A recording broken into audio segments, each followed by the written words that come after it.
Hello everyone, welcome to my live stream. Did I just say scream? Live stream. My name is Denise Mika Hutchins and I'm broadcasting to you from Studio Mikarts. This is day 2 of my streaming for 2024 and I made excellent progress yesterday during my first illustration stream in a long time. And that's exactly what we're going to pick up, the exact same point we're just going to pick up from there today. And I realized that it's super awesome actually streaming 2 days in a row the same exact project, because I just left this here since yesterday. I didn't even move anything. I sort of closed this, but it popped open. You know, it's like, wow, I could just leave it and it saves me time getting prepared. I even had the time to have a little snack. Couldn't finish my snack though. I also have this yummy cultured oat milk drink here. I can sip that at least. Yummy. Strawberry flavored. Okay, so, hold on. One of my own hairs is on me and it's bothering me. It's tickling my arm. Okay. So this is where we left off. I'm feeling super good about this, I don't know exactly what to call it. Under sketch, the first layer of sketch. I am quite happy with it. I don't even think I need to go over what I did with the Winter Gryphon. This is the Autumn Gryphon greeting card. The Winter Gryphon, I took my red pencil and I went over the main lines so that they'd be more easy to spot as I traced over them with tracing paper. But I don't feel like I need to do that because I've ended up with fairly clear lines already, not too much like sketchiness in this sketch. So I'm like, now that I'm looking at it with fresh eyes, which I really wanted to do, I feel like I can just go ahead and start the tracing process. And so that's what we'll do. The way I use tracing paper is, well, actually, there's a few different ways. It depends on how big the project is physically. But for something like this, I just take it, line it up like this, and I need some artist tape.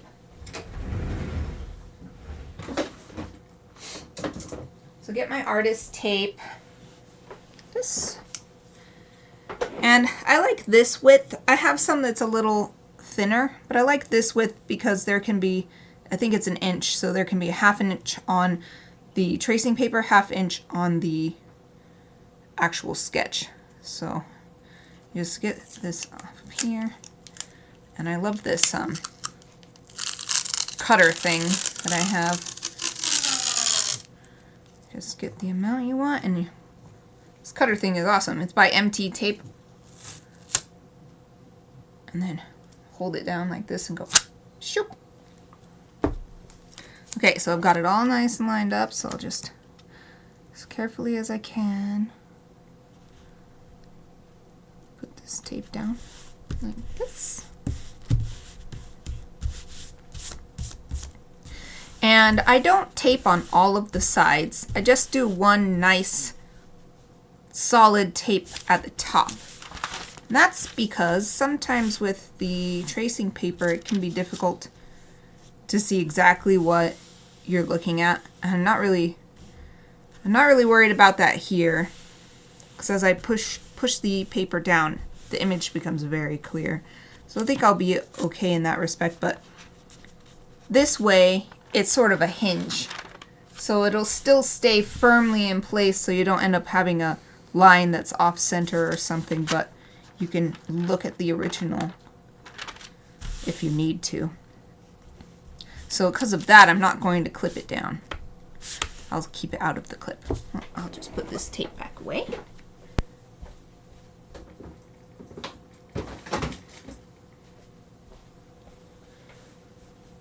And then the next thing I do is just go over it. I think I'll go over it with, it's always hard to choose actually, because what I want is something where I can tell that I have traced it onto the final sheet of paper once I get to that point. Oh, Exie, hello! How So good to see you as always. Yay! How you doing? Thank you for joining me for day 2. Take a sip of my drink.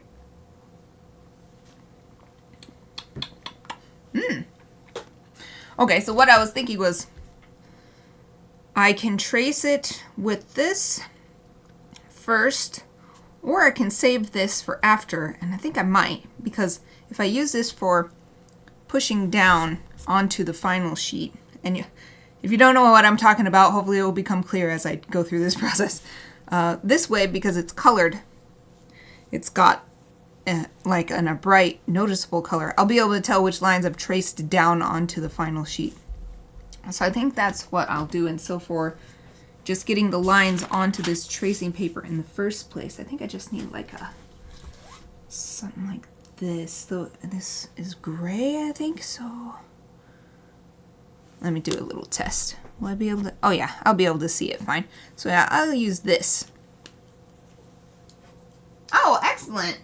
Oh, I'm awesome. Oh, okay. Yay! We're both gonna be body doubling.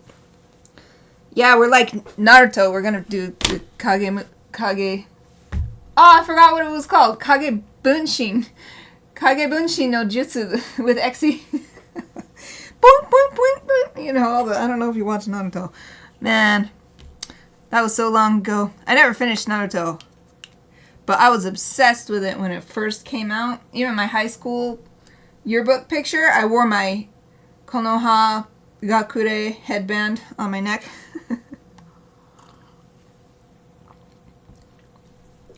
Awesome. We're both working on stuff. Ah, that's exactly why I wanted to start doing illustration on live stream again. I know, I talked about that all day yesterday. I'll try not to get too repetitive. But it really, really, really is. It's so amazing. It's so awesome. Okay, something I am going to do as I copy this sketch from the sketchbook page onto, because this is actually, I never mentioned that, but this page that I drew on yesterday is just taken directly out of my favorite sketchbook. It has perforated pages. I love it. I love the paper. It's so good. So good for what I like to do. So let me make sure. Okay, I'm pretty sure it's hard to tell if this is focused or not because the tracing paper makes it blurry anyway, but I like looking at this part of the clipboard and it looks clear, so. I lost my train of thought. Oh yeah, what I'm going to do is add the little serrated edges that all of these leaves have. I did not draw those in the original, in this base sketch, because it's kind of a waste of time to draw those and then draw them again. I will draw those serrated edges now as I trace these leaves. And it's nice because since leaves are organic structures, it doesn't have to be all super perfect or anything as far as the serrated texture goes. Just needs to be there, and it really helps show what kind of maple leaves these are, I think.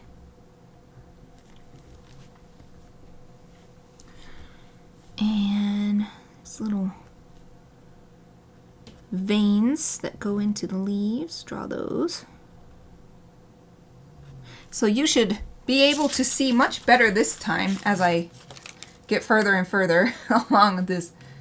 So my tracing technique is like 2 stages of tracing. First you trace onto the tracing paper, and then you trace the traced drawing onto the final paper. But with this gray and then with the red on top of that, once I get to that point, it'll be much more visible.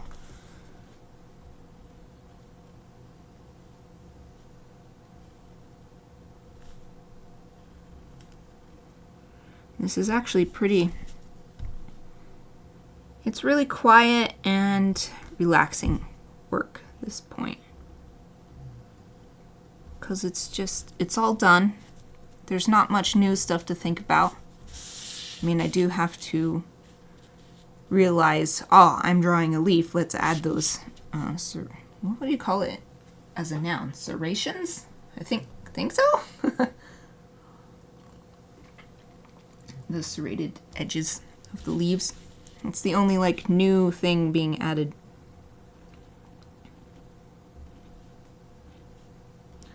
And it's also quite relaxing because this isn't even the final iteration of this drawing, so I don't have to be really... What's the word? It's okay if a line is slightly off or whatever, because it still can be adjusted for the final version. And even that, once I get it onto the watercolor people, why do I keep saying weird words instead of other words? People, watercolor people, okay, watercolor paper. Maybe it's because I was just eating a snack and my mouth is like, what are you doing? We were in eating mode. That's gotta be it. Anyway, even once this is traced onto the watercolor paper, that's not the end.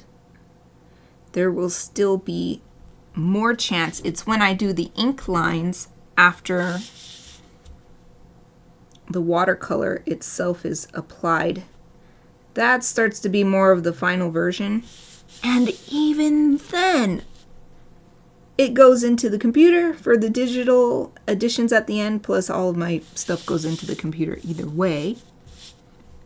So yeah, that's why yesterday I was like, oh man, this is usually such a tough, tedious part of the process. And it was already so much nicer being with everybody here on Twitch. And so now, I'm just like super relaxed, super relaxed. I feel it's the same kind of feeling that with the coloring book fad. And there's still lots of coloring books I see, but it was like a huge fad for a while. And it ends up with the same vibes that coloring books give you. You just don't have to think about it. Because I did all of the thinking with all of my prep work, which was off screen. I won't be doing, for these illustration streams, I won't be doing a lot of the research and whatnot prep work because it just takes way too long. And there's not much to show. It's not a very visual process. So I'll be doing that off screen. But other than that, the only thinking work that I had to do was yesterday.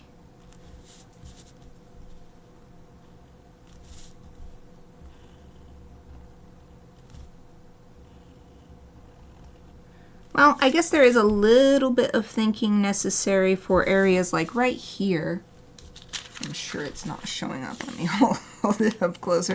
See if maybe it'll be captured by the camera, but it might still be too tough. Okay, so right here, the lines of the feathers are going through the foot. So areas like that I do have to think in order to make sure that I don't draw the foot on the other side of the wing by accident. But as I said, there's so many steps before we're into the realm of the final version of this, that even if I were to do that at this point, it's totally fine. It's better if I don't, because that's something I won't have to worry about it anymore if I copy it over the way I want in the first place. But if I mess up and add a line I didn't want, it's super easy to just remove it or not draw it in the next stage, basically.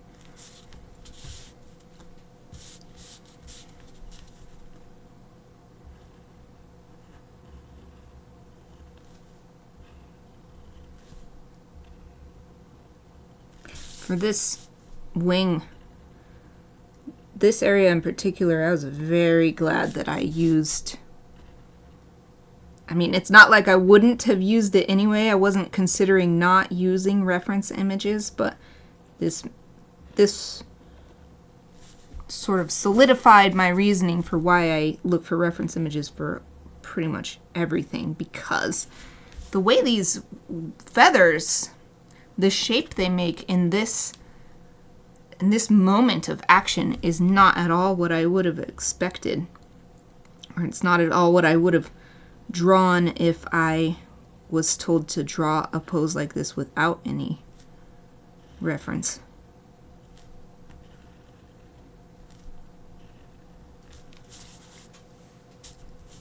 And especially since these cards I want to be very naturalistic, I think that's especially important. So here I actually do find myself needing to look. I see. So I've got a stick growing up here, and then there's a leaf actually behind it. Right here I was like, wait, what am I looking at? So yeah, so that's exactly why I only tape the one side. I don't tape all four sides down on tracing paper.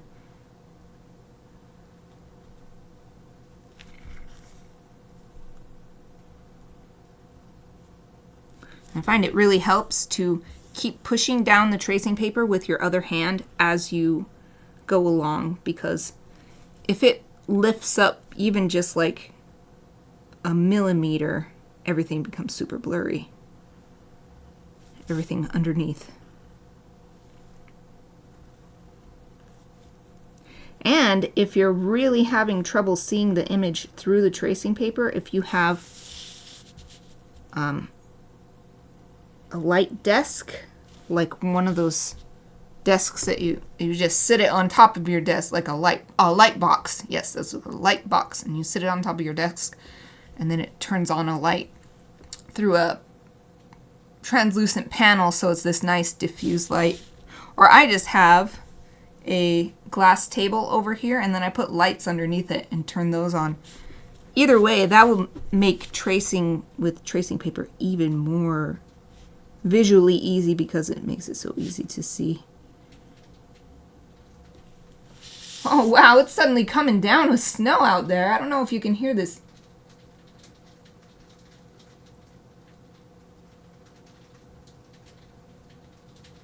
Do you hear that tapping sound? I don't know if it's being caught. Right before the stream I was lamenting, oh man, the very tiny snow had stopped. Oh, you can hear it a little bit. Awesome. It's so exciting. I made a snow mountain this morning. I wanted to finish my sister Satoita, sometimes in the chat here, Satoita. She started making a snowman. Didn't finish it yesterday, and I was like, oh, for my morning workout, I'll finish making this snowman. That'll be really fun and different. But the snow this morning was too cold, so it wouldn't really stick. So I just made a snow mountain, and just piled the snow up as much as I could, and I spent 50 minutes piling the snow up. But we actually have a winter storm warning in effect from now until Saturday. So that's pretty crazy. And so yeah, it's already coming in. It was snowing very lightly earlier, then it stopped like half an hour before the stream. And now it started up again a lot harder. All the crunchy snow stopped, but it's still coming down. It's those teeny tiny itty bitty flakes, but there's tons of them, like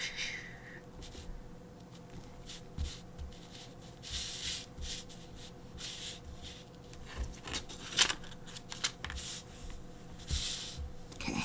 Yep, I gotta look under here again. Oh, I see. I missed the edge of a feather here. Boop. So I was like, what's going on here? Okay. And this stick grows up underneath.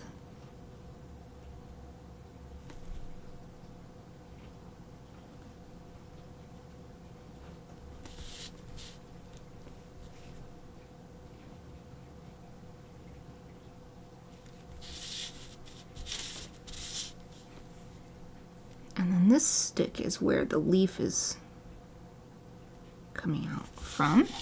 Let's add those serrated edges.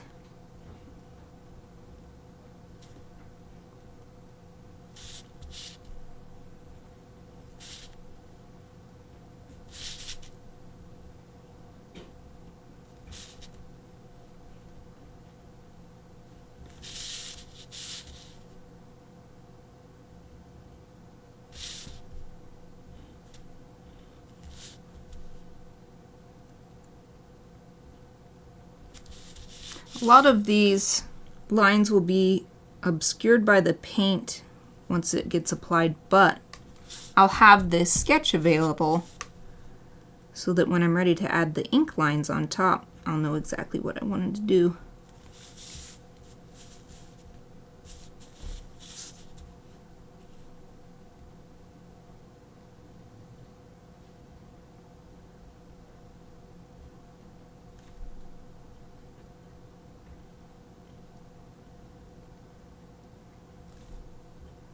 It's been so long since I've worked on an illustration project in a, what's the word? I don't want to say in a serious way, because I've been serious, but it was always so easy to find an excuse, like find something else that seemed more important at the time or whatever. Maybe dedicated. Yeah, dedicated is a nice way to say it, because before it used to be working on it in a dedicated way because I had classes. So I always had the deadline of the next week's class and the end of the semester and stuff like that to work around. So now the dedication comes from I've dedicated myself to streaming my illustrations, and it feels really nice, actually. It's kind of sad that it doesn't feel nice enough that that in and of itself motivated me before to stick to it. But coming back to this project the next day, I'm like, yay, it's very fun. Okay.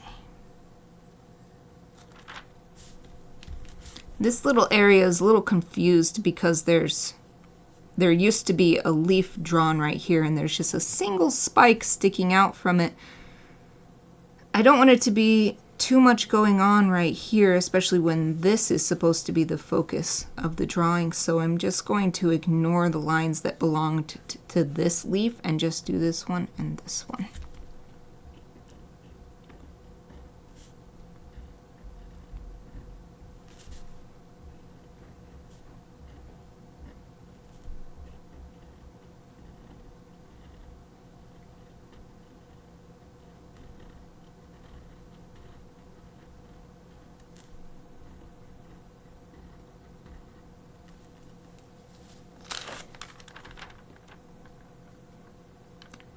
That's also part of that other leaf, so we'll just leave that.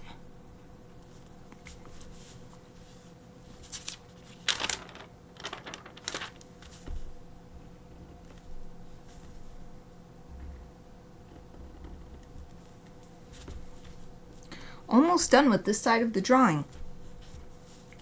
I like to work from the top right to the bottom left, just because I'm left-handed.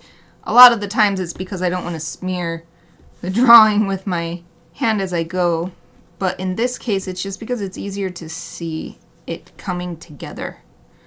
So if I work like this, I'm sort of covering it all the time with my own hand. So yeah, that's why I'm working in this direction.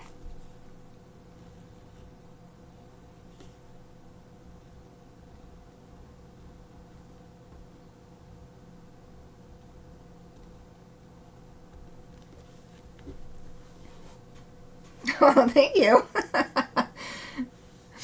It's my first drawing, I think. I really hope I can make more stuff. I think that the stuff I was doing before was fun, but I want to make more stuff that people look at it and they're happy to see it. That's the biggest thing I always wanted to do with my art, is make people happy.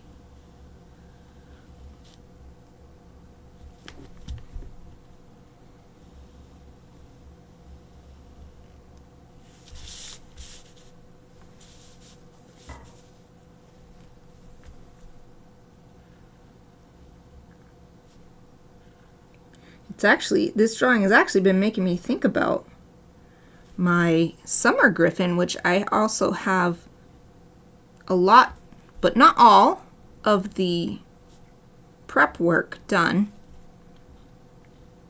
I haven't chosen a thumbnail sketch to guide me or anything yet. I think that's the biggest thing I'm stuck on because I can't decide on the scene.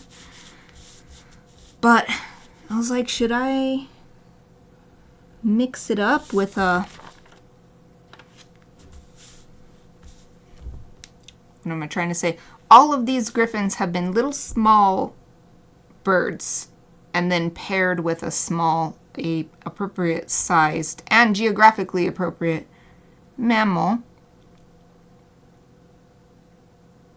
But I'm like, maybe I should do a big one for summer or something, or a slightly bigger bird. But then that would make summer be totally different. So maybe I should actually, that's just, I'm still thinking about it. Thinking about how I want the overall, not just each individual drawing to look, but how I want the overall group of drawings to come across. I think it probably is best to stick with the small birds as my starting point for each Gryphon.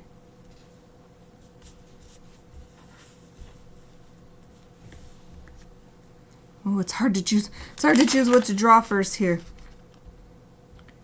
Not only am I working from this corner down to this corner, I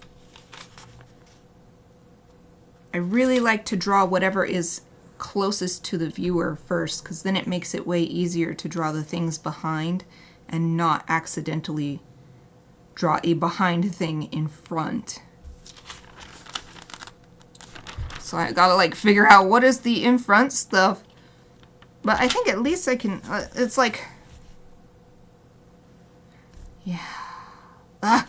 So that's why I'm having a hard time deciding which thing to draw first here, because this is actually in front, but it's on the opposite side of where I want to start on this side.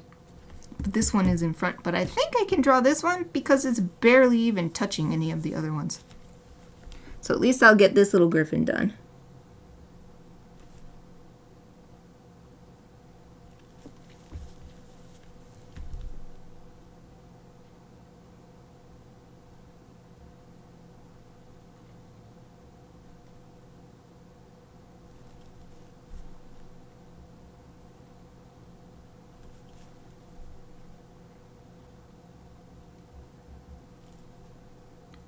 Little tiny talons.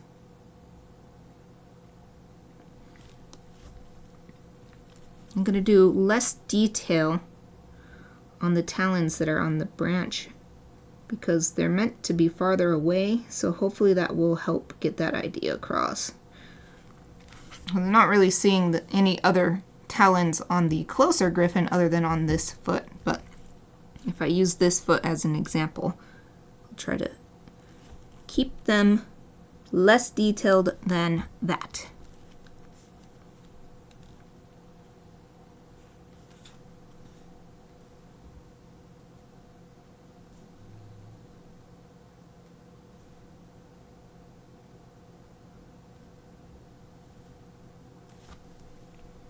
Okay, so maybe if I work on the background some, then I won't be so confused, or not confused, but having a hard time deciding about which Gryphon to draw first. At least the top stuff. I think it's also hard to decide down here because their little tails are hanging down. And in some cases the branches are in front of the tails, in other cases the tails are behind the branches. Yeah, I'm gonna take a drink real quick and then I can reset my eyes by looking somewhere else. Ah, the snow already stopped again. What the heck? We just have some like really full clouds passing over apparently every so often. A really full cloud is like, incoming!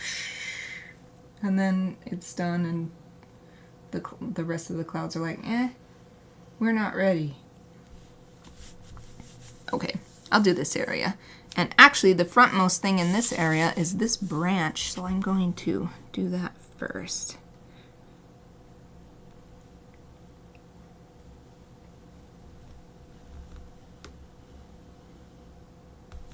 I actually love this branch because it's connecting all the griffins, even the one flying.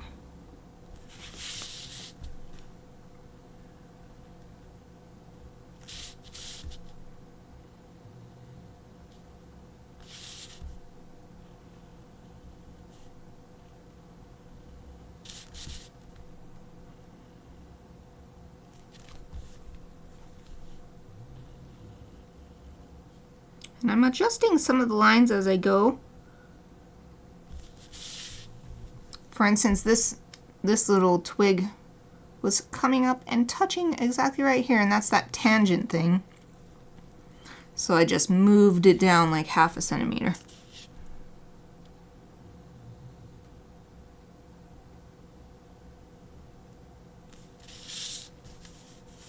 There. Put that branch in the front. But the leaves are behind. Alright, let's just tackle these little griffins and then the rest of the foliage.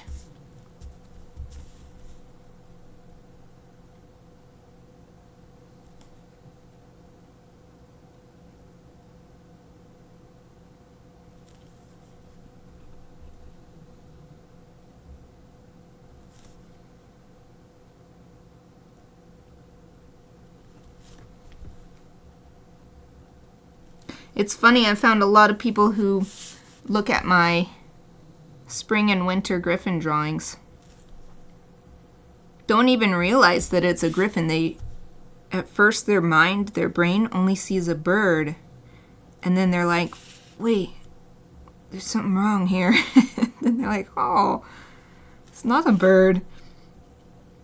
And I did not expect that, so, but I like it because I feel like that's a testament to my ability to make it naturalistic looking. I think that my efforts are paying off because that's what I wanted to do, was make it naturalistic looking griffin for this series. Little stacked feathers for the wings.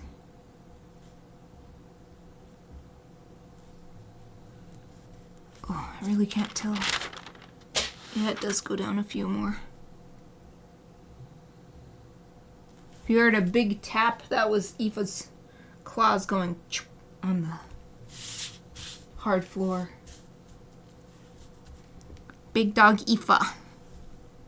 A big cuddle bug. She has the same thing that all the big dogs have, which is she's a lap dog.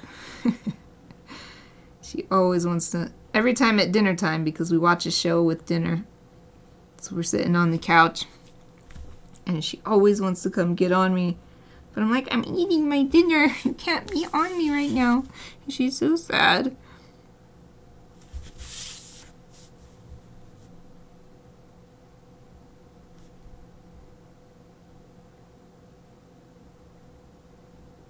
So she loves it when I'm on vacation, because I'll be spending like 3 or 4 hours sometimes hanging out, playing video games or binge watching a show or something, and she's just lays on me the whole time.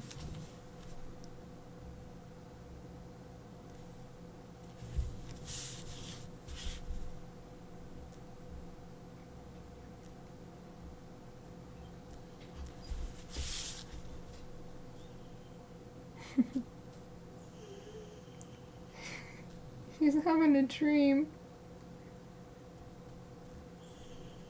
She's whining a little bit in her dream.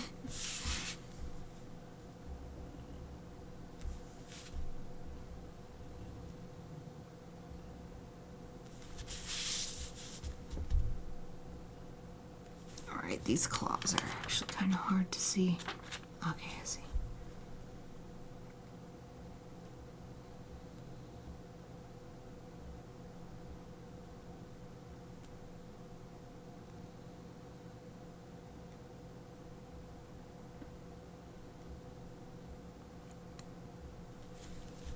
My dogs have been loving the snow. I got some cute videos of them yesterday romping around. I got this perfect picture of Chappie like just with all 4 feet off the ground, I think, just a full run through the snow.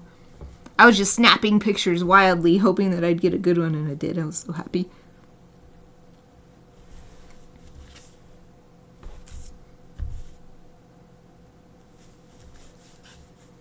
Alright, there's the tail of this little fellow.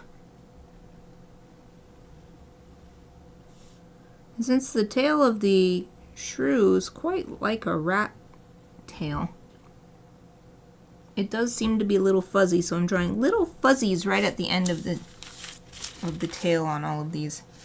See if it'll autofocus. Nope. Nope. Come on, you can do it. Camera.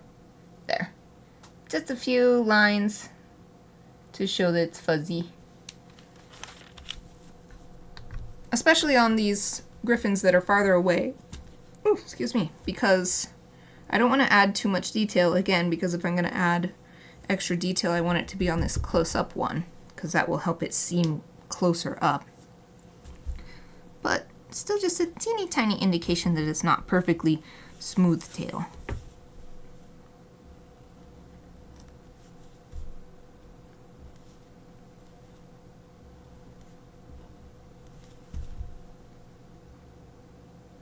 And here I didn't like how the head wasn't as round as I wanted, so I just drew another line. And I'll just follow the one that is round enough. Another good thing about this technique, even though it's physical media, plenty of editing can be done.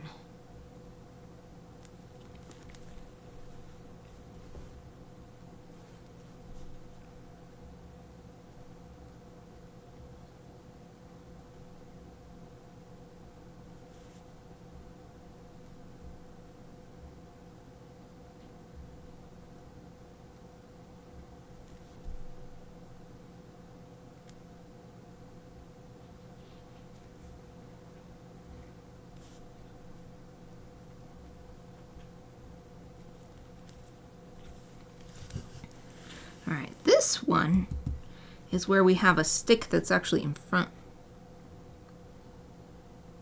Let's draw the stick first. Then I'll finish drawing the tail and stuff.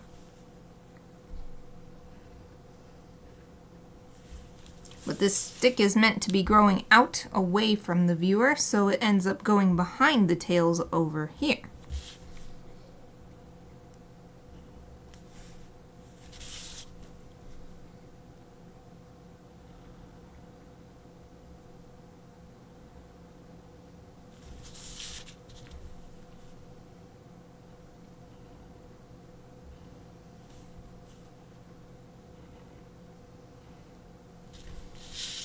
And this stick is in front. Now I'm just end up drawing all kinds of different stuff because they're all going in front of each other, so I want to draw the thing that's in front first.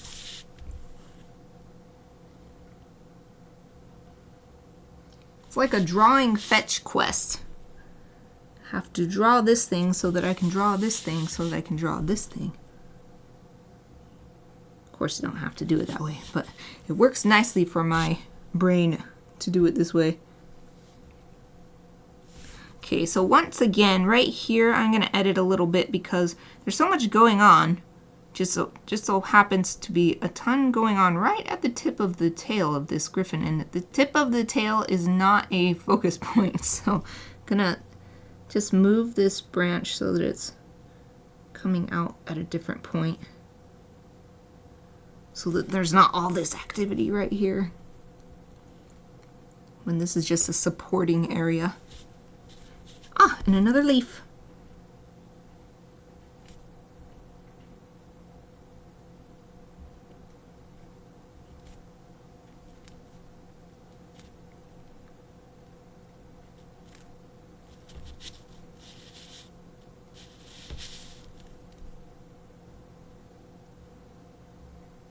I do like this stick coming behind the tails and making this crisscross kind of thing.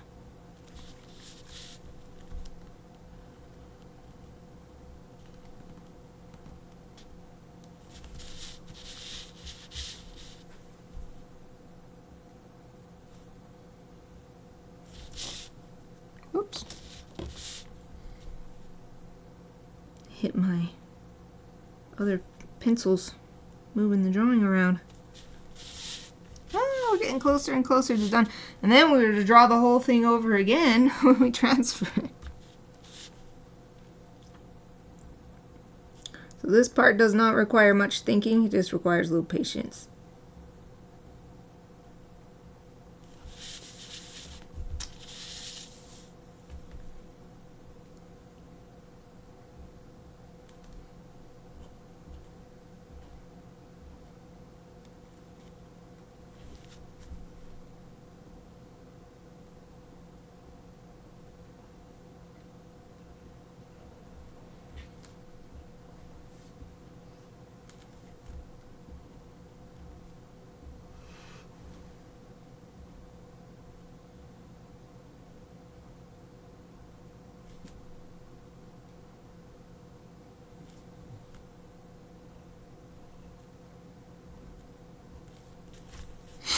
One more leaf right here.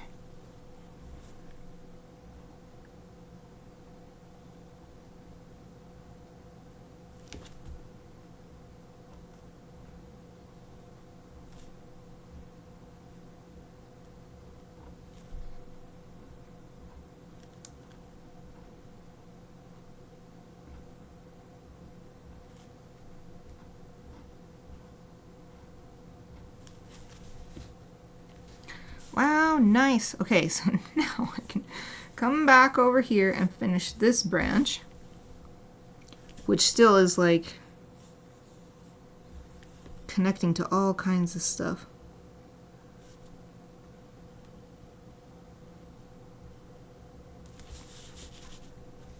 Actually, I'm going to take another drink of my cultured oat milk. It's called cultured oat milk. Doesn't sound very appetizing, but it's basically like those drinkable yogurt style drinks. It's using oat milk instead.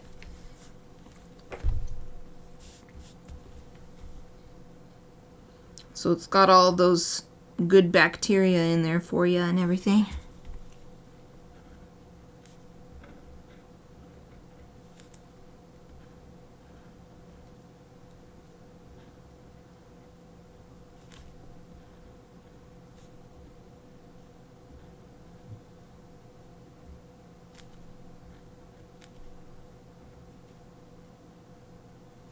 One, two, three, 4, 5, 6, 7. Okay, there should be 2 leaves here.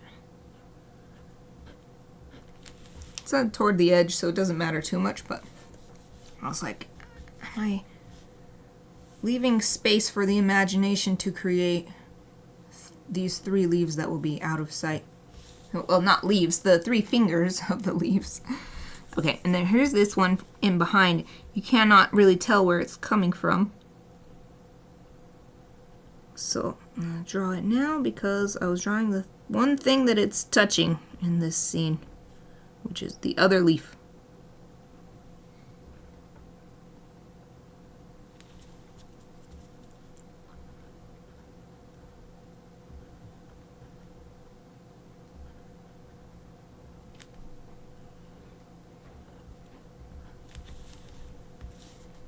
Boom.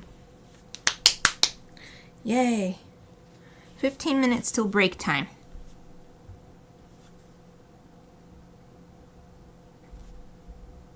Taking a break yesterday worked very nicely for me, so definitely want to keep doing that.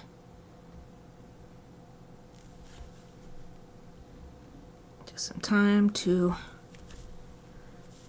physically take a break, and then also sort of mentally take a break. Then I realized that it's nice for not just for taking care of myself, but for taking a break from the drawing.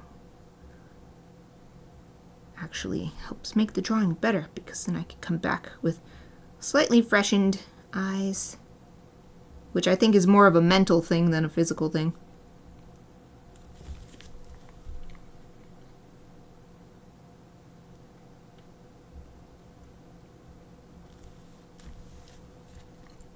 Okay, the top halves of all the griffins are done. So now we need these bottom halves. I think they're all...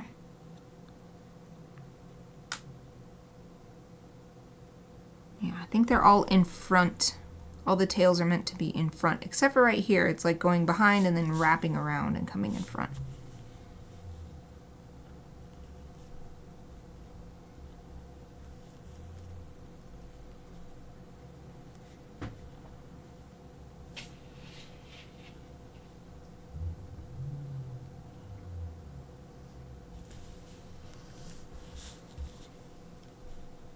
And here you can see little wings hanging down from this griffin. Just a few feathers showing.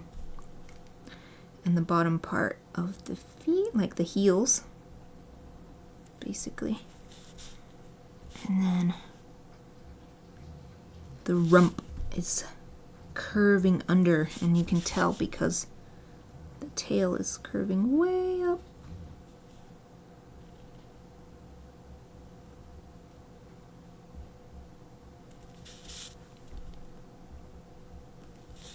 And then a few more feathers are visible from this wing.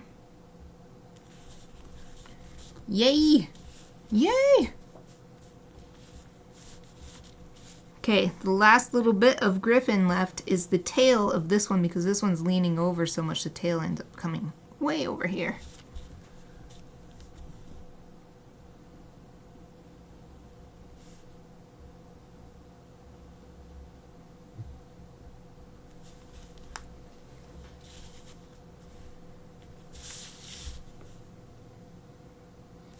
Once again, I feel like there's a little too much going on right here with the two tails, and then there's a branch and it's splitting off into 3 different branches, so I'm just gonna move it down just a little bit. Still try to connect it to the branches where they were going before, but just start it slightly lower.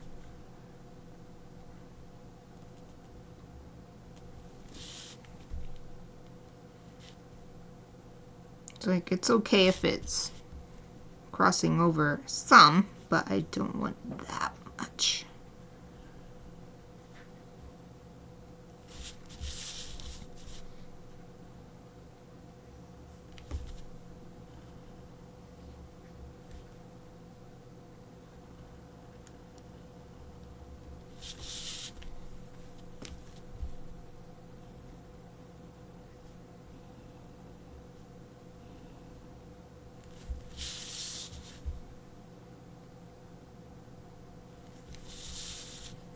Here's a little leaf not touching anything coming up here on the bottom.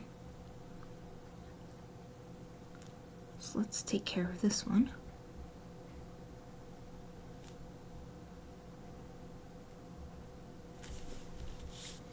Ah, yeah, man, it really looks like the kind of maple tree I was going for. Just adding those serrated edges makes such a difference.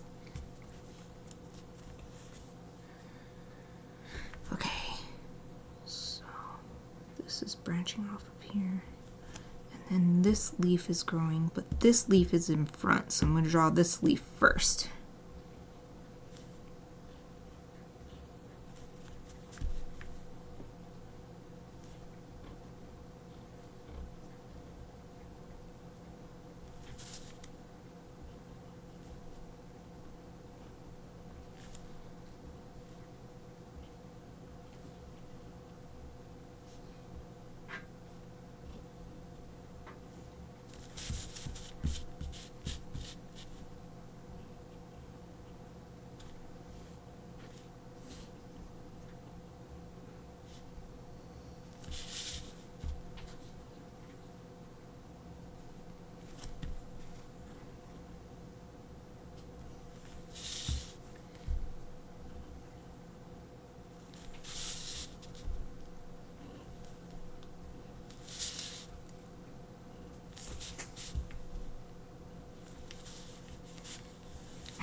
think the last thing in this quadrant is this leaf.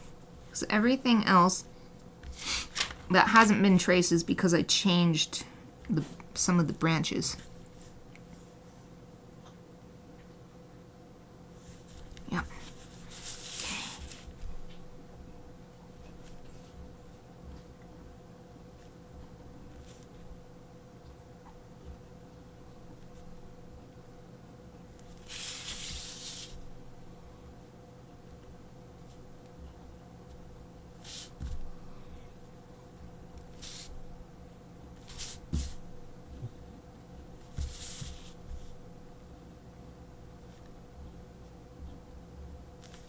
Whee!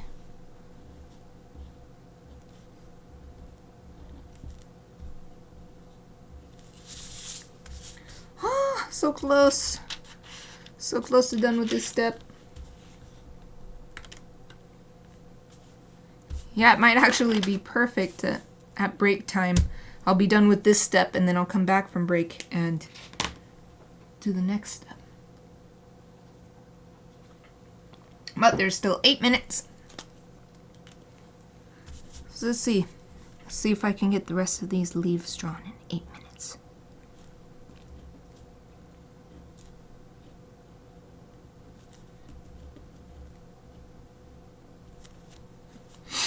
Okay, this one's in front, so it goes first.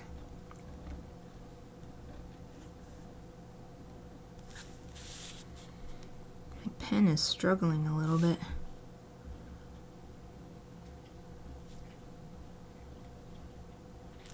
It's like if I rotate the pen, then it starts to recover, but then it's like sometimes it just doesn't really draw the line. I'm like, what the heck are you doing, pen? Are you dying? And then I rotate the pen a little bit and it's fine, so I don't think it's dying.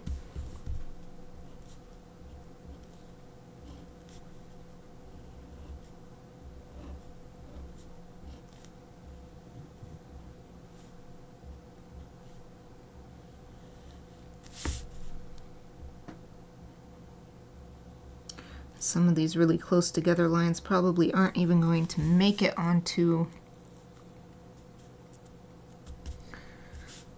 the watercolor paper. Actually, now I think about it, because the way that this technique works is it's the thickness of the paper that you're using to trace actually restricts how close together of lines you can trace.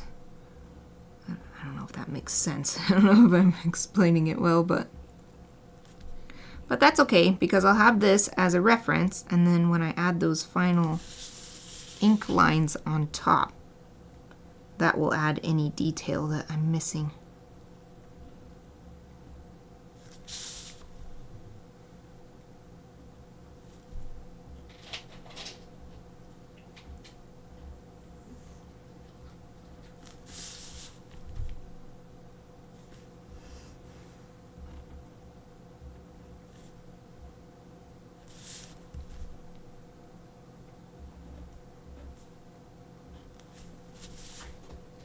Ooh, just this little part over here.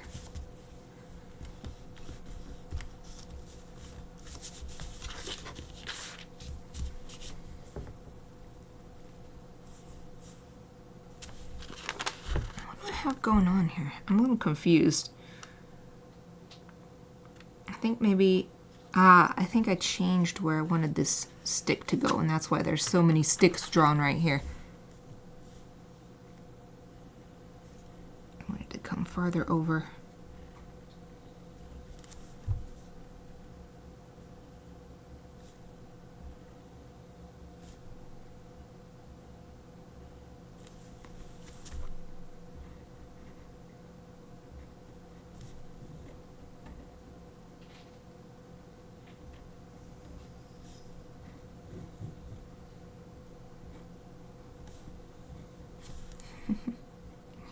Chappie is snoring now too.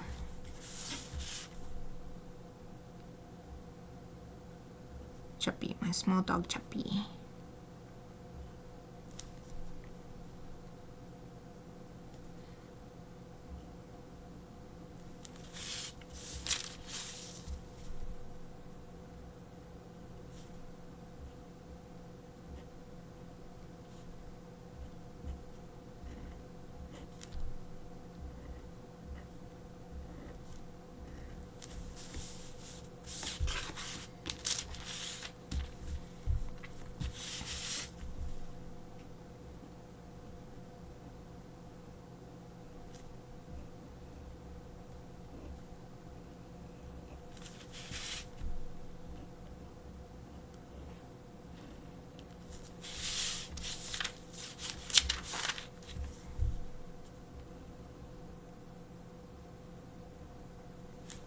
Yay!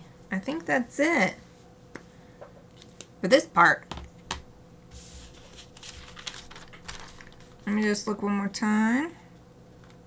I'll look with the sketch underneath, and then I will look without the sketch to see if there's any key area that I missed. And there usually is some little detail line that I didn't get, like here. But like I said, it's never a problem because of how many steps are still left before the piece is finished. Oh, yeah, here's another one right here. So even if you miss lines, it's totally fine.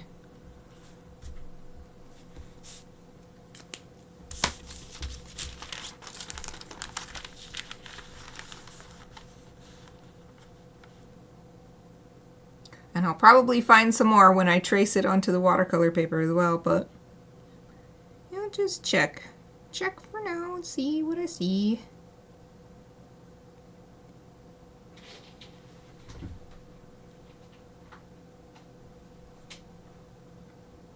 Alright, well, I can't see any more that way. Hey, Aoife, did you get up? Aoife got up and she's sniffing over here. She smells my snacks. Oh, she wants to eat my snacks. I have my bowl of snacks and she loves these. She's like, give me some. I gave you some already. Alright. Now I'm just taking a look at this without the sketch underneath. Doesn't look like it looks like too much on the screen though.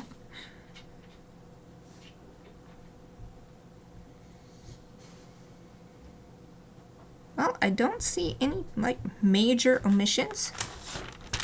Guess I'll hold it up before I go on my break. Yeah, it's so much easier to see with it drawn with, and this isn't even black ink, this is gray ink. But way easier for the camera to capture than that blue pencil, which is actually the whole point of the blue pencil. Yay! So I am going to take my about 5-minute break, then I'll come back and move on to the next step of my tracing technique. So, where's my little be right back sign? So I'm gonna put my little be right back and mute my mic, and I'll be back in 5 minutes.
Hello everyone, I'm back!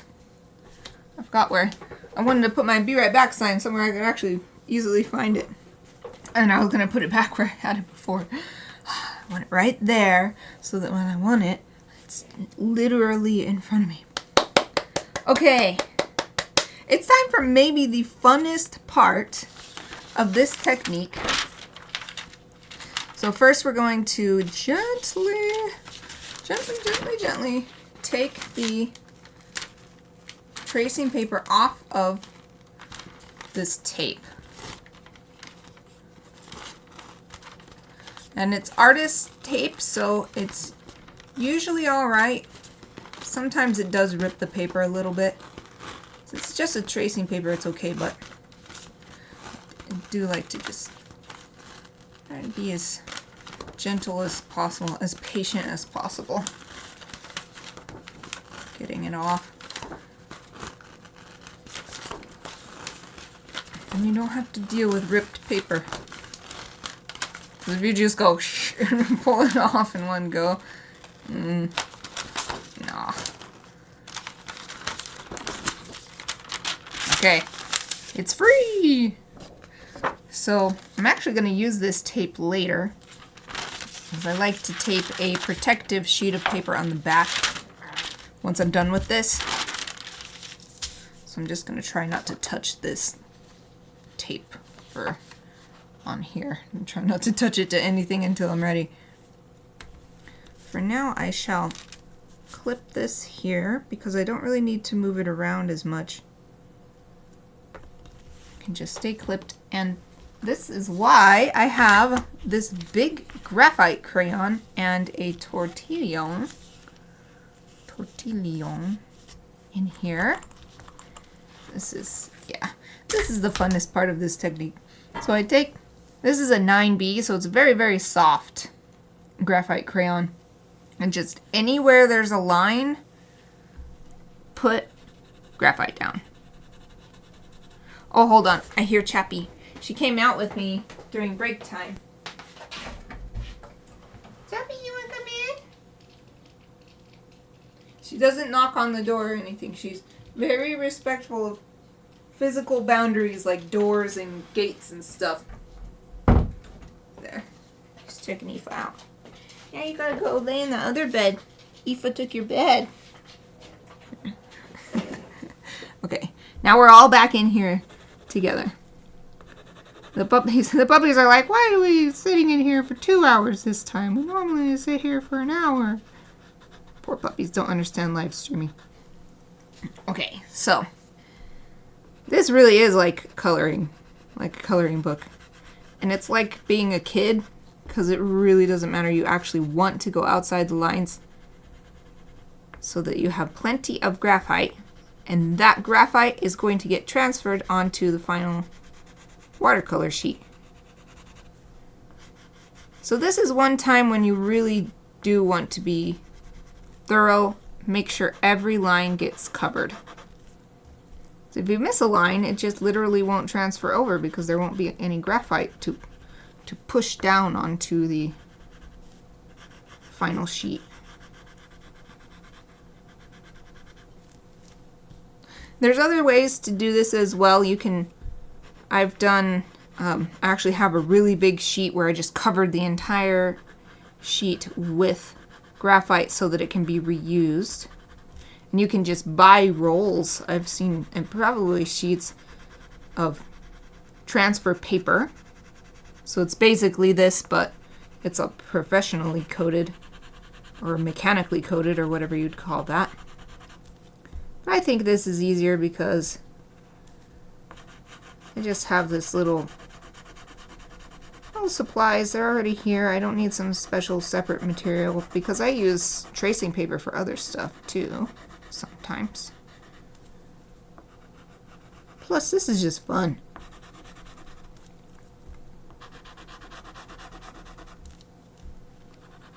And this time, definitely working from right to left because of my left-handedness. I do not want to get all this soft graphite anywhere other than on the back of this sheet and on the final paper once I'm ready. Oh, Exie, hello, welcome back! How's your project going? Well, I don't know if you're working on a project or what. How's your work going? Going good? Hope so, because my work's going good. I am totally stoked because at this rate, I'm finally going to be able to create the amount of work that I've wanted to for so long. And for some reason, time after time, it's like 2 has been my limit. 2 of my main illustrations.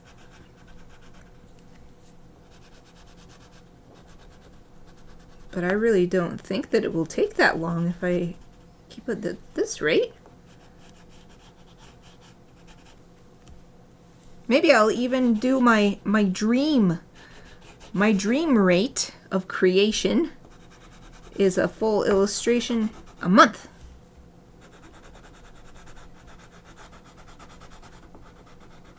Of course, it all depends. If it's a project I've been working on and I sort of already have a workflow established, that definitely makes it faster. So this is the 3rd. And you could even consider it the 4th because I made my birthday Gryphons. They were a little bit more cartoony than this, but it was very similar. It was the same format and a very similar process. So this could even be considered the 4th that I've done like this. So that really helps with speed, is when it's already established. So if I'm doing a brand new project and figuring out how I'm going to do it, that takes longer.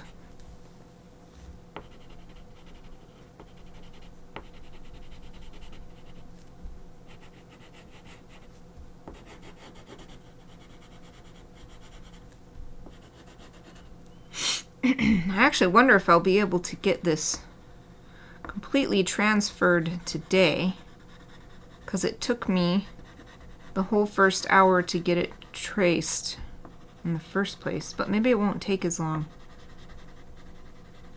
So I won't be doing any edits when I trace it down onto the final paper. Well, we'll just see. I'll just go as far as I can and pick it up again next week. But it would be psychologically satisfying to completely finish this transfer step all in one stream.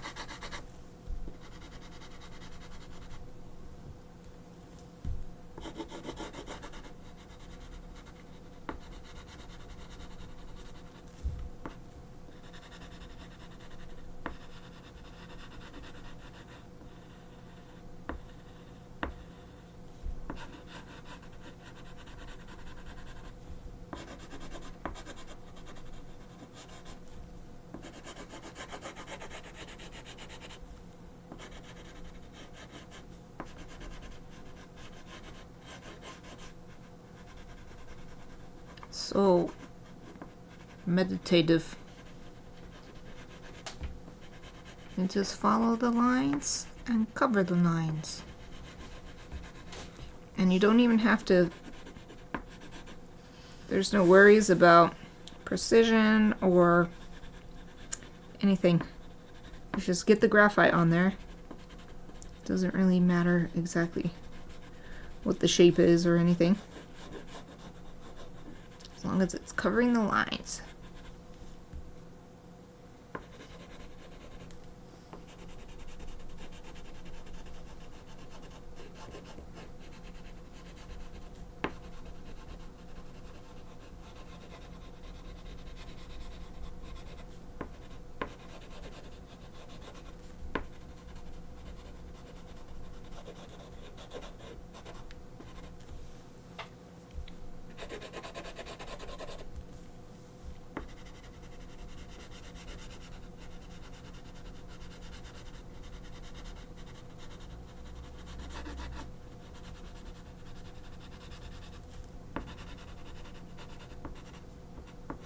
It's these really busy areas that you can accidentally miss a line, but as long as you have enough graphite on there, you usually accidentally get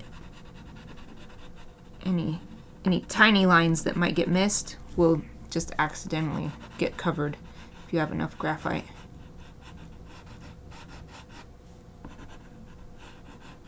Because this is not the final step of the graphite. We're actually going to take that tortillon blender stick and smooth it out nice and smooth.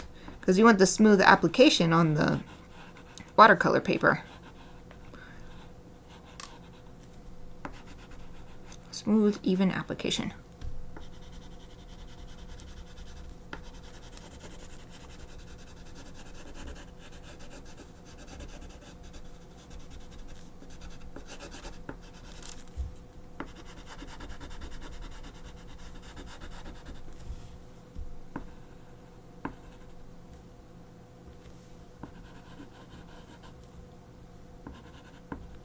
This is kind of affirming too, seeing it flipped around, and I'm still happy with the proportions of everything. Sometimes flipping something around or looking at it in the mirror will reveal like an inaccuracy or some sort of,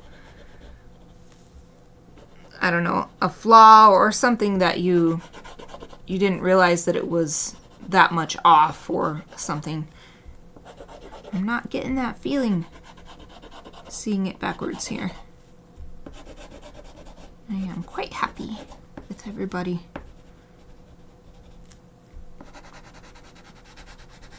Oh, my throat is getting really dry for some reason. I'll take a drink of water.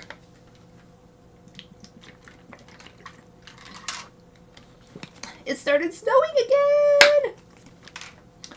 Another full cloud. Another full cloud came to us and said, bombs away! Snow bombs. Little teeny tiny snow bombs. And it's a completely different style of snowing too. This one is almost like rain, but it's definitely little white flecks. It's coming straight down like there's no wind. I haven't looked at the radar or anything, but I can't remember the last time we got a winter storm warning that lasted like 3 days. So I'm actually pretty excited to see what happens here.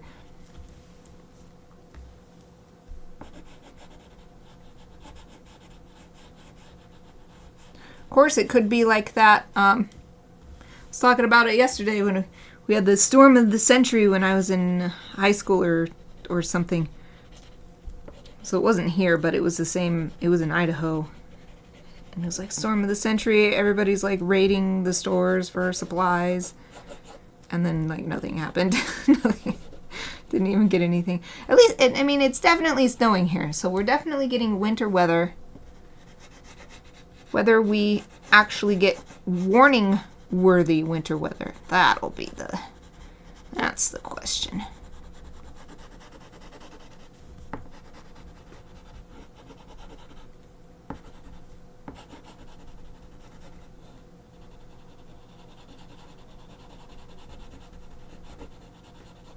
Some areas, like right here on the foot, instead of drawing around each individual toe, I just filled in all the toes with one big swirly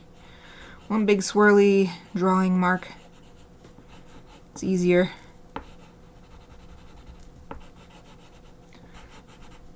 So I guess the reason why I do this instead of filling in the entire sheet, which is what I used to do because that's how I learned it, fill in the entire sheet with graphite. But doing this, you're saving graphite, so, you know, saving supplies means you're not spending more on the same supplies later. And also, even with smoothing the graphite down, you still can get like little smudges and stuff. Little areas where you didn't actually want some graphite to come off, but it did anyway, just because you put your hand down or something like that, or it rubbed across when you moved the paper. Something like that. So this is like a less is more approach. So putting as much as we need, but not more than we need.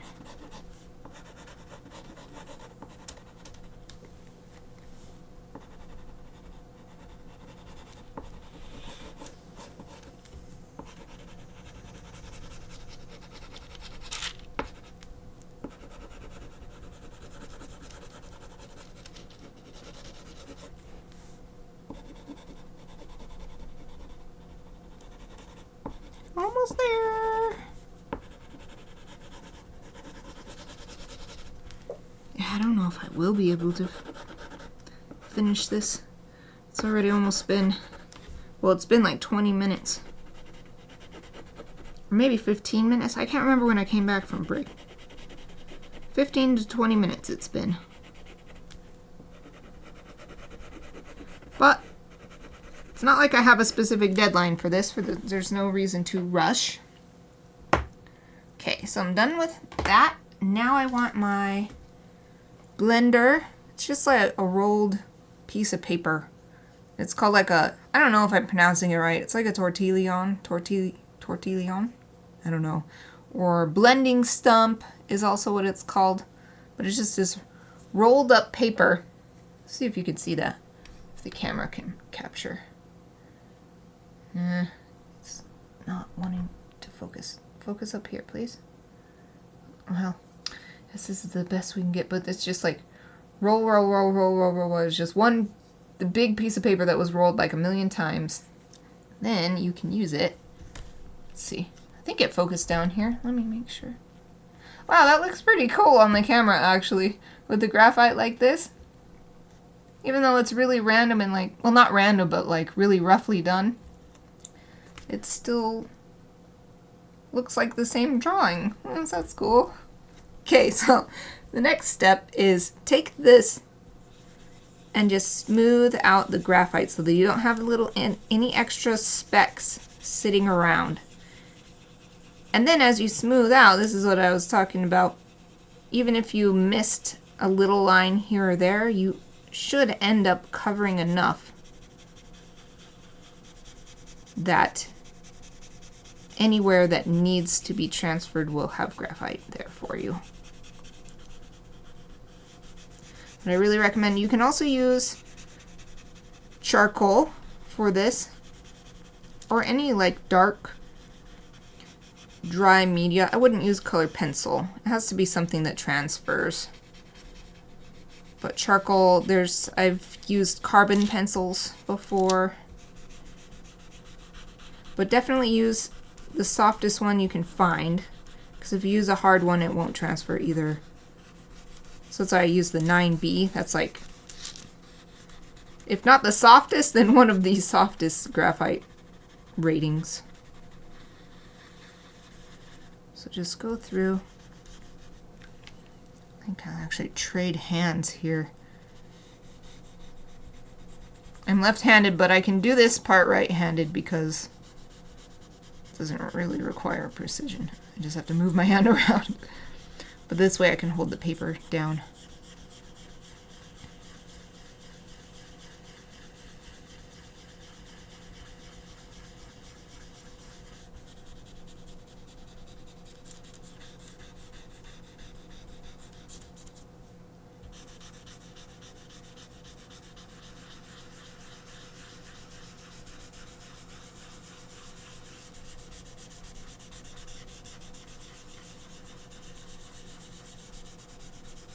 This part is also super fun. This is just a stepping stone in the process, but it's so fun, and I think the resulting image is really cool looking.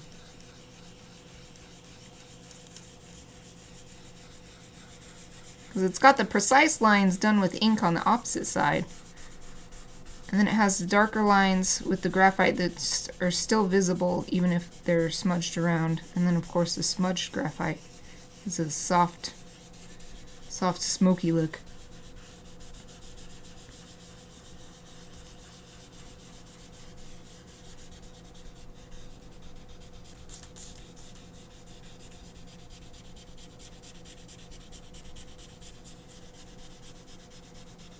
Just trying not to forget any areas while moving along. Also very meditative. I feel so relaxed doing this.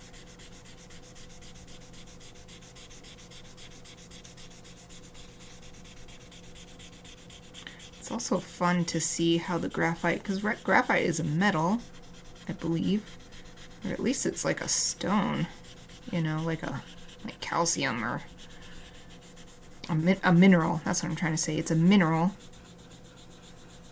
And it shines in the light.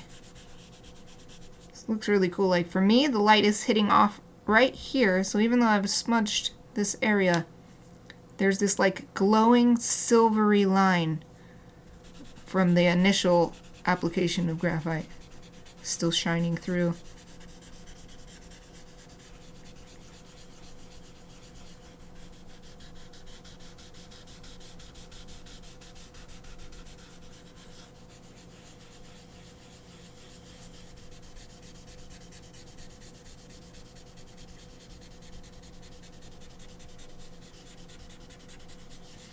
And if you see any little specks, try to smudge those in, because those are the things that will accidentally transfer over, and you'll be like, oh man, I've got this little smudge on here. And it's a little bit harder to erase, at least for me, because I use a nice textured watercolor paper. It's a little harder to erase that watercolor paper. So it's better if you don't get any smudges at all. So like these little black specks, I don't think you can see them. Let's see if it will autofocus. There, you can see that little black speck right there. That's the kind of thing I'm talking about. Try to annihilate those, go over them some more until they disappear.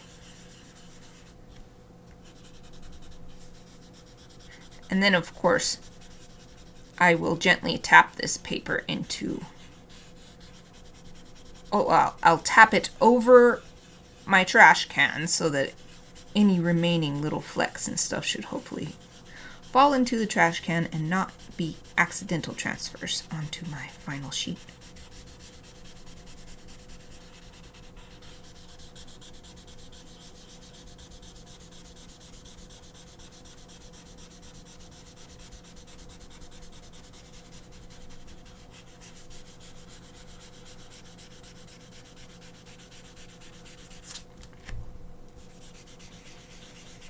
Nearly done. Nearly done.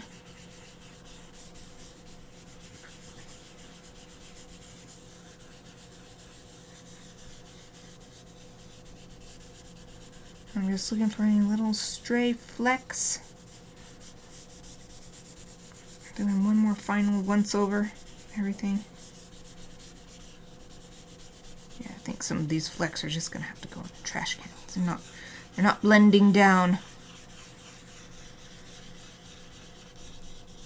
Okay. Excellent. So I'm done with that, and we shall.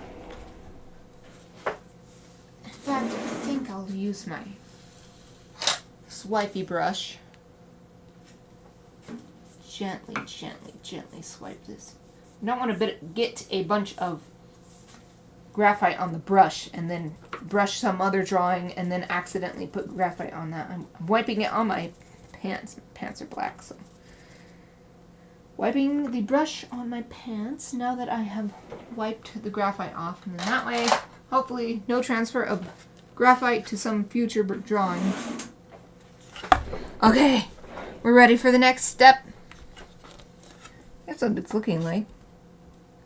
Oh, you can see on the camera that cool silvery effect where the graphite was laid down and then was smudged out. Okay, let me have a little drink. My oat drink.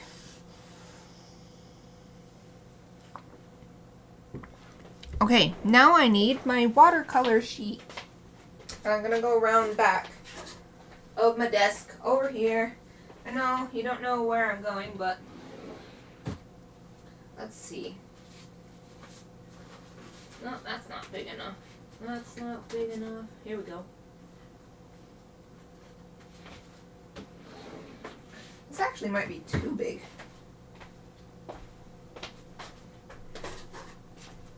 Let me see. I think this is the size that I used for my... No, that's alright. I think this size is alright because then I'll have plenty of room in the margins if I want to test colors as I'm watercoloring. So this is what I shall use. There's a little pet hair on it. That's the one thing that is not great about the really textured watercolor paper is that it holds on to pet hair, so I'm like examining it real quick. I got one off. Okay, I think that. Worst case scenario, I edit the pet hairs out with Photoshop at the end. Because you just can't get every single one. It's not worth the time when the piece is going to be have digital elements anyway. Okay. Now just center this. And then, oh, in fact, I will reuse this tape on this. But this one I shall tape down on more than one side because there's no reason for me to lift it up too much. Well, I guess no. I just remembered. Sometimes I do want to lift it up because I want to remember if I used it. If I drew the line yet or not. So yeah, those changed my mind. I'm just taking this tape off carefully from the sketch.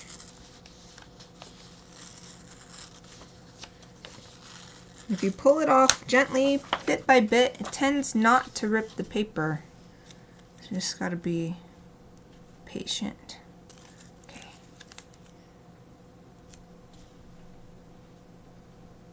Zoop.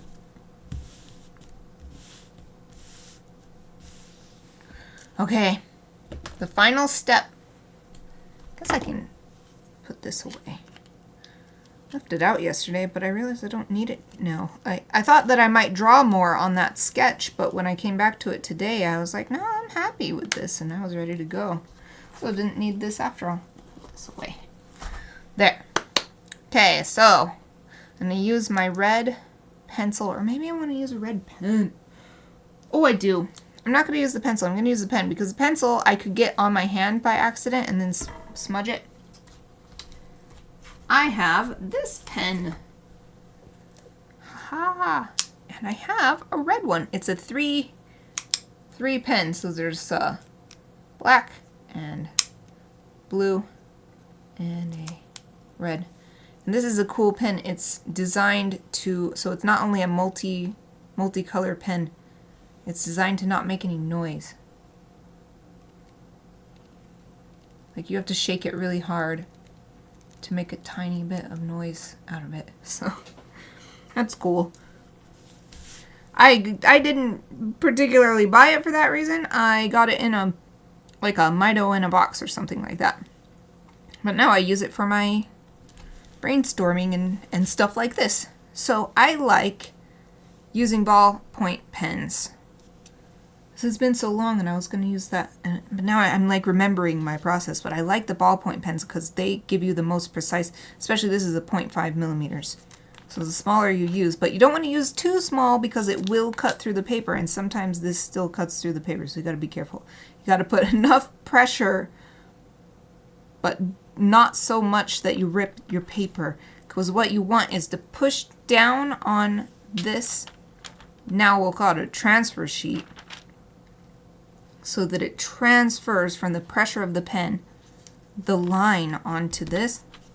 But you've got to be careful because I do it almost every time, so I'm expecting it end up punching through the paper and then you get a little line of red. But I like to use red because then you can tell which lines you've already drawn. Sometimes it can be troublesome if you forget and then you have to keep lifting it up and then you miss one and you have to just draw it directly on the sheet or something, and it looks different because this application will look a lot different than just drawing directly with a graphite pencil. Okay. Whoa. Let me move this way so I don't knock it off again. There. I hit the clip part of my clipboard and was going to send it flying. Okay. We got 25 minutes. Let's see how far we can get with this. Because you do have to put a fair bit of pressure on it. And this is what I remembered, like, no, I don't want to tape it all the way down because I want to. Okay, excellent. See if you can see that. See, well, it's blurry, but you can see that it transferred. So now I'm just going to go through and do the rest.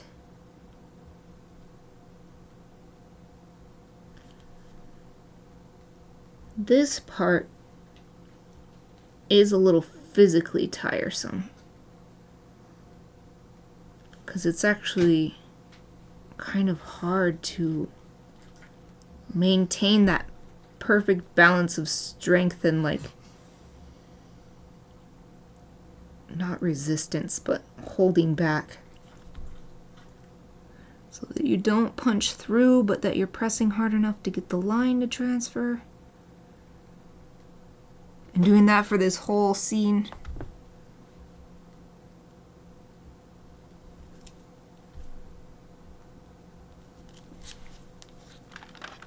Yay! One leaf done. I'm actually going to move this pile of stuff that I've got accumulating over here because it's my elbow keeps going on it and it is distracting. It's also a little bit what is the word? It's setting me off balance a little bit. This is my illustration folder, my illustration folder. Just gonna set this. So where will I set it? Because I'll get up and set it somewhere. I'll set it here.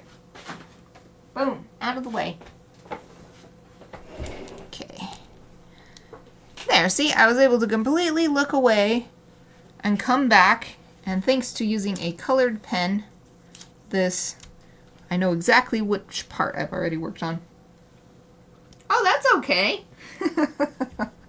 You said you were working, so I completely understand. I just hope you're doing well, that's all. Hope that you're not being not chatty because something is going wrong. Oh, yeah. Thank you for joining me. Have a great sleep. Sweet dreams. Goodbye. Hopefully see you tomorrow. And you're welcome.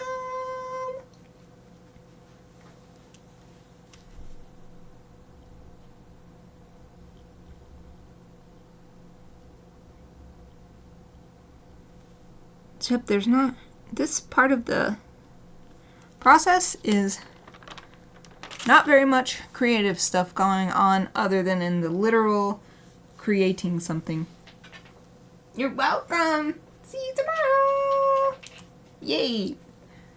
I'm really looking forward to tomorrow because it's Chibi Friday and I'm going to do a 2-hour stream just like these. And I'm actually doing a gift chibi, a birthday gift. My first chibi of the year.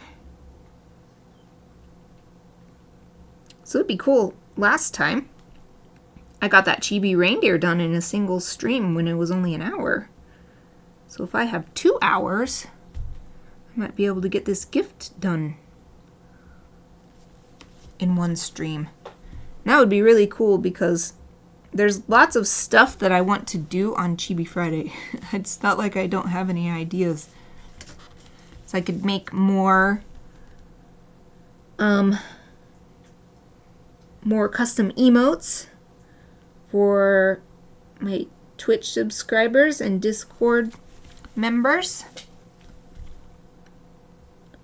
And there's also that project I was doing where I took, like, I think I ended up just starting to use 2 words, but I was taking 3 randomly generated words plus an animal and then making a scene, illustrating a scene with a chibi animal in it. Oh, all of that noise is Aoife getting up. Oh, Chappie's getting up too. She's like, oh, you're getting up? I'm getting up too then.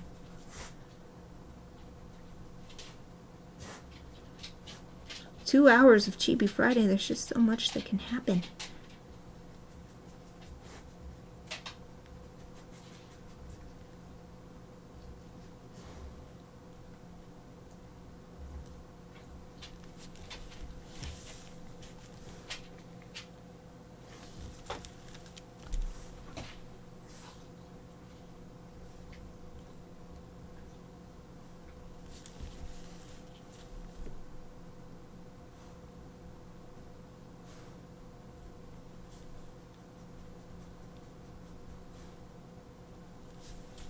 That's funny. Both dogs got up and they just switched beds.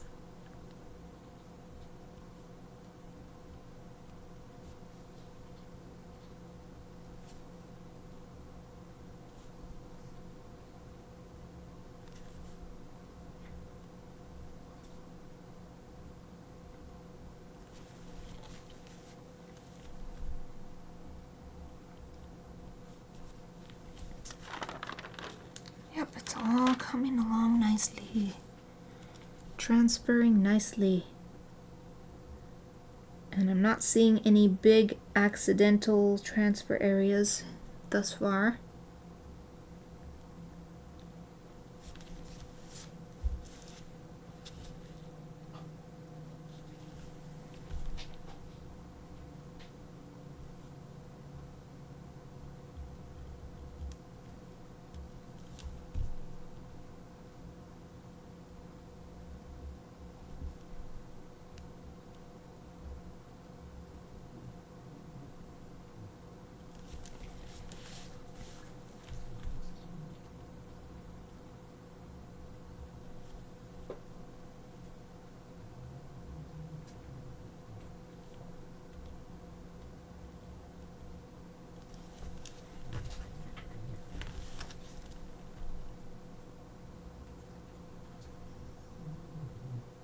Even with the red ink, I do usually miss one or two little lines.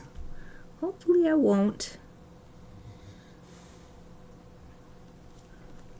But the final lines don't come until after I'm done with watercoloring, so it's still totally not a problem.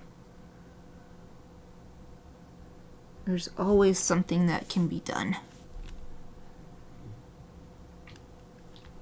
Something that I always forget about until I actually start doing this part of the process is that the texture of the watercolor paper actually makes it so when you're drawing the lines, it always goes a little bit off to the left or the right because the paper is not smooth. So as you're drawing, it just inevitably moves your pen a little bit here and there. So sometimes a branch might end up a lot thicker than you intended or something. Like a little, not like a branch like this, but like a little twig like that. And you're like, whoops. But not that big of a deal. It's worth it for the overall watercolor effect. Love watercolor.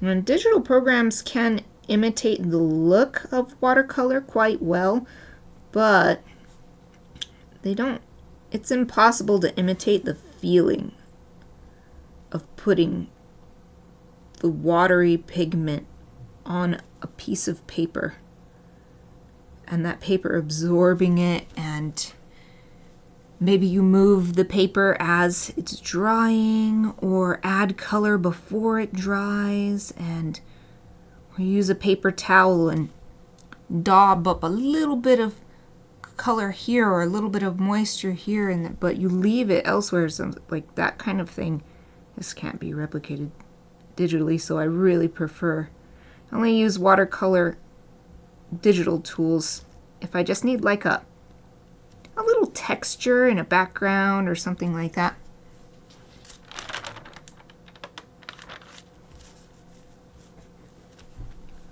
Otherwise, I really prefer the physical material. That's why I am saving up. I'm saving up my Patreon funds to get a utility sink put in here. And then I don't have to carry a bowl of water all the way from the bathroom. And then you carry it back for cleaning afterwards. Nope, it'll just be right here. It'll be just right over there, like 5 feet away.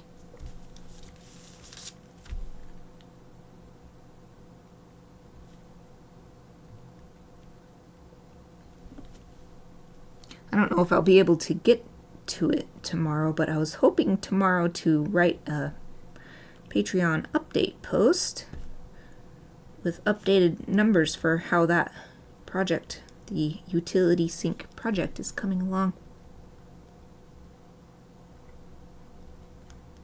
So I can't remember exactly when I decided that that's what I'll save up for, but it was only sometime last year, maybe mid last year.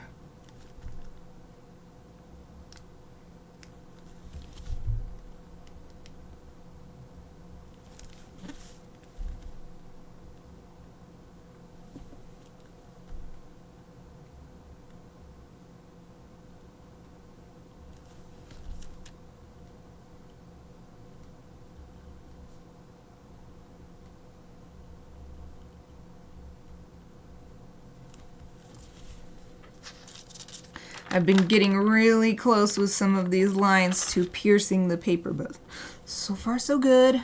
If I feel that little, it's almost like I think I can hear it. A tiny little high-pitched noise starts to happen, like I guess like a tearing noise, and I'm like, oh, back off.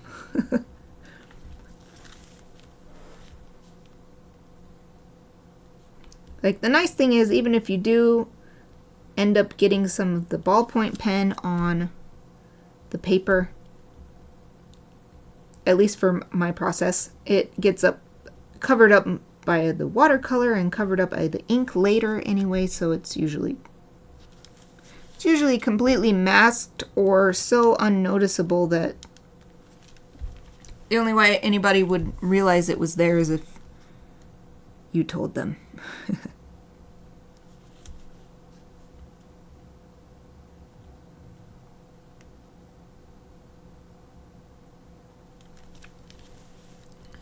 Yeah, we have 13 minutes left. I really don't think I'm going to get this whole thing done.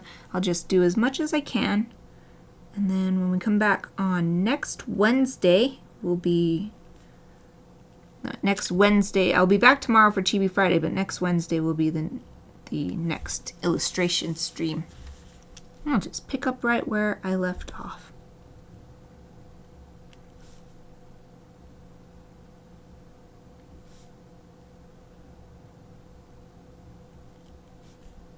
Yeah, I heard that tearing sound. Oh, it's still safe though. Maybe it's because this isn't the 4th time that I've ever used this technique, but it's the 4th time I've done one of these pieces. I did 1 last year and 2 the year before. So maybe I'm just getting better at it. That would be good.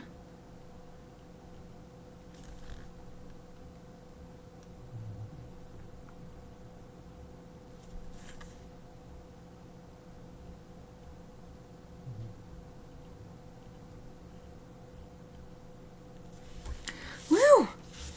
Almost done. Almost done with the right side. My back is starting to complain a little earlier today.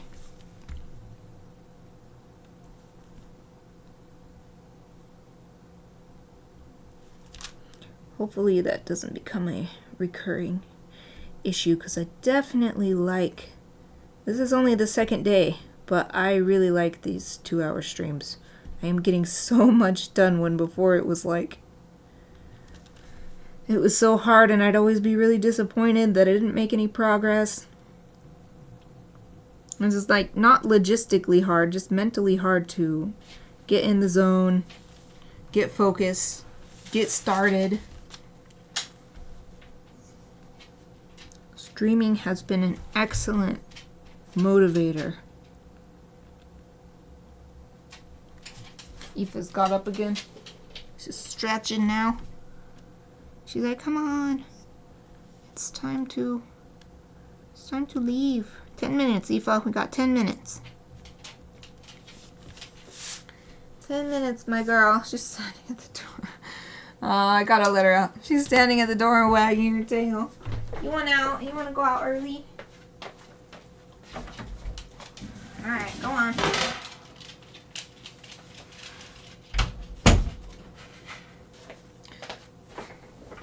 I won't be surprised if she comes back within these last 10 minutes and wants to come in. Okay. Back to work. Back to work.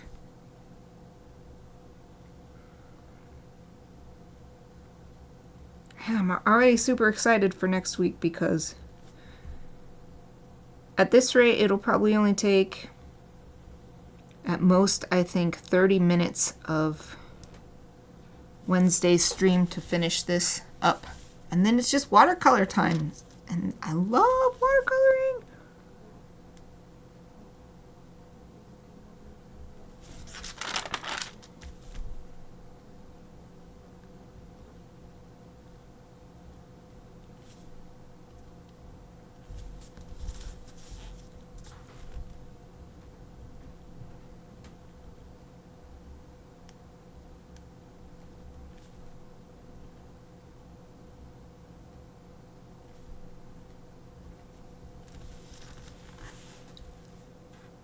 This is still my favorite leaf, the one that's coming down right in the middle and kind of pointing out at everybody down below.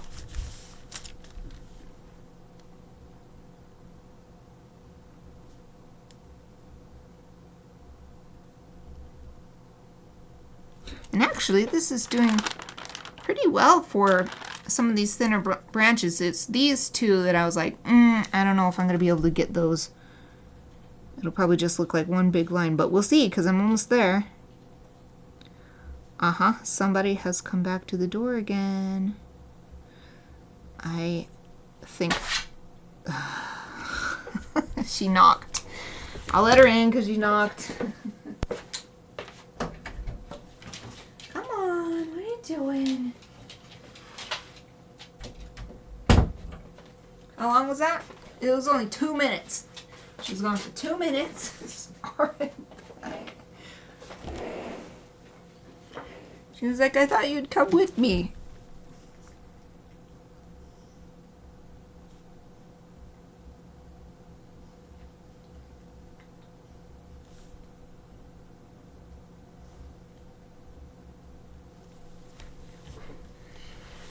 Okay, let's try it. These two really thin branches might actually work good. Let me see.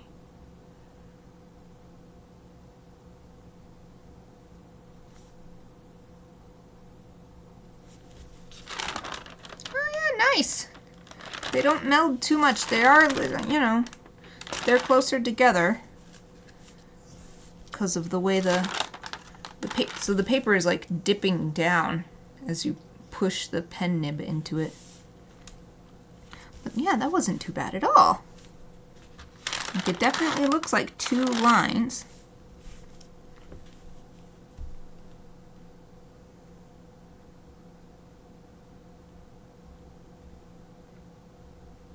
Another thing nice about streaming is this process is meditative, but it's also a little boring. So live streaming is helping me to stick with it instead of finding excuses to look at my phone or get up and have a snack or some other thing. All these different interesting ways to procrastinate the boring part.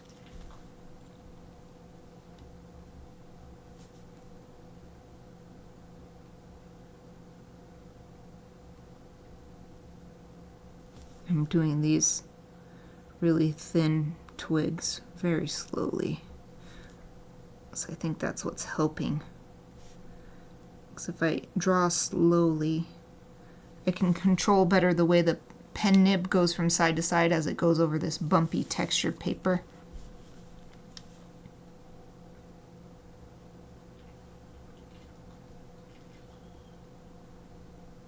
So if you go slowly, then you have the time to correct as you feel the pen being pushed off course. You can make those little micro adjustments in your muscles to keep it moving where you want.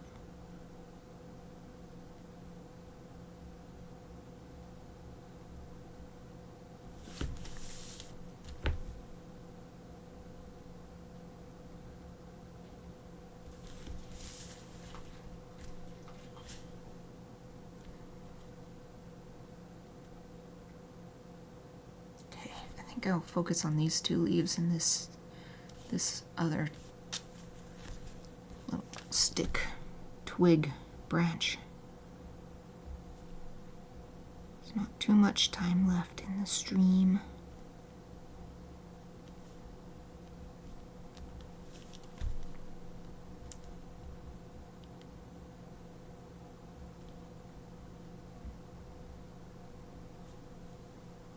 Oh, the snow is already done again. Wow, it just keeps changing its mind.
Still 3 minutes. I'll just keep going.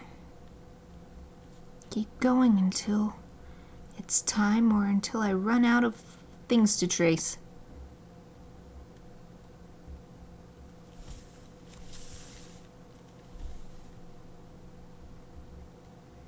I'm trying to trace in a way that I don't leave anything where when I come back next week I somehow feel like it's done, but actually there's this one line that I needed to still do, but I just don't notice. I'm trying to do stuff that it's like completely done. Like this leaf is now completely done. So I don't want to start on this line of Gryphons because that would be something where, you know, if I got halfway through this wing and then maybe I forget a line along there or something, you know?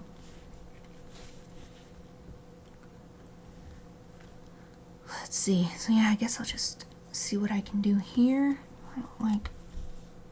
Oh, well, actually, it just became 1629 for me, so let's call that good. Let's do a little wrap up. So I don't start a new thing and do exactly what I was trying to avoid, which is leave what feels like a complete object incomplete for next week. So, first I guess I'll show you what it looks like with the red pen on it. So it's quite obvious, thanks to the red pen. So like this is a great example. It's very obvious which lines have been traced and which have not, because the red pen leaves the ink on there. And then, let's see. And then, here's what it's looking like so far with the tracing. So it'll be nice, clean lines, no sketchiness, and just watercolor on top of this. So that'll be next week's first illustration stream. Will be finish this, then just start laying down the base colors for everything. So we are at time. I will leave you now and be back tomorrow for Chibi Friday. 2-hour Chibi Friday. I'm really excited for it. I can't wait to see how much I can get done in 2 hours on a Chibi drawing. Hope I don't finish too fast. I guess I can just start another one or end early or something. Anyway, so that's it for today. Hopefully see you tomorrow. Hope you have a great rest of your day. Thank you for watching.